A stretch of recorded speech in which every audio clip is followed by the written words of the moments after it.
This commenter is asking about their 8-month-old puppy who, in the evenings, they say it's like a switch flips and the puppy buries themselves beneath a blanket and starts biting. It seems more like nipping mouthiness than aggression. And then after 5 minutes or so, they stop, and then they seem to go back to normal. And the commenter is asking, is this normal? Is it overstimulation? Could the puppy maybe be teething? And I think these are great questions. This is exactly where we want to be looking. We want to say, what is the function of this behavior?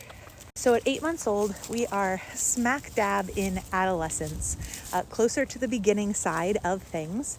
And this is where things go awry in the brain, in the nervous system, or at least it feels like they're going awry. It's actually very normal, healthy, developmentally appropriate. This is part of growing up. This is adolescence. What is happening in adolescence is that the thinking brain, the prefrontal cortex, it literally physically shrinks. Temporarily, it's coming back, but not for a while. In adolescence, we also see that the amygdala, which is housed in the limbic system and which is involved in emotions, although we often think of it as associated with fear, it figuratively explodes. Adolescence is full of increased attachment seeking, sleep disturbances, big emotions, impulse control concerns. And this is normal. This is expected. This does not mean that one broke their puppy. It is just what adolescence is. All right, so now that we know a bit about what is developmentally appropriate, let's look at what's normal for the species.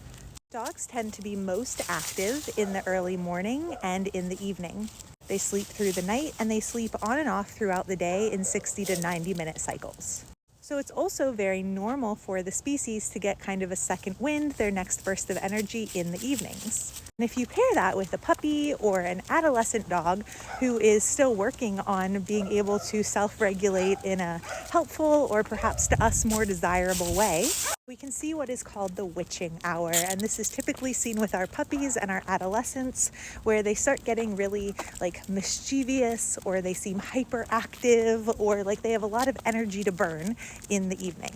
There are definitely things that can further exacerbate this. So if my puppy is a bit sleep deprived, if they haven't gotten as much sleep as they should by that point in the day, so they're overtired, that can definitely make them have a harder time.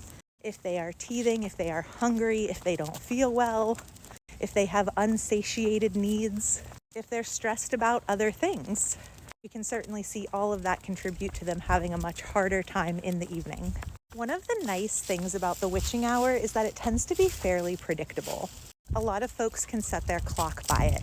You know, they're going to say like at 5:45, my puppy starts getting worked up. At 6:30, at 8 o'clock.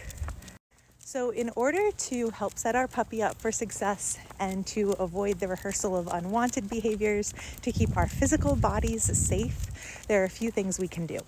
One is we can ensure that our puppies are getting enough sleep and that we're addressing those typical pieces of whatever developmental stage that they are in. So if they are teething, absolutely giving them, cold things to chew on, for example. Ensuring that their mental, physical, social needs are satiated, that they have lots of opportunities for practicing species typical behaviors throughout the day, including those that are going to help them calm down and learn to self-regulate, like sniffing, licking, and chewing. We can avoid big trigger stacking. So for example, if I know that my dog gets really worked up and excited about their dinner, and normally they have to wait through me having dinner to get that, I might start feeding them before my dinner time. And then because that witching hour tends to be so predictable in terms of time, we can get ahead of it. So 15, 30 minutes before we know that witching hour is about to hit, we can have our puppy engage in some calming enrichment instead. Some nose work, some snuffling, some licking, give them a nice chew. We could do some on-off switch games. And what the puppy needs can be very, very specific to the puppy and who the puppy is as an individual and the levels of arousal that they're experiencing and the emotions behind it. One of the most important things to keep in mind is that this is generally temporary, especially if we ensure unwanted behaviors aren't being rehearsed. That's kind of the name of the game in adolescence until the brain starts working again.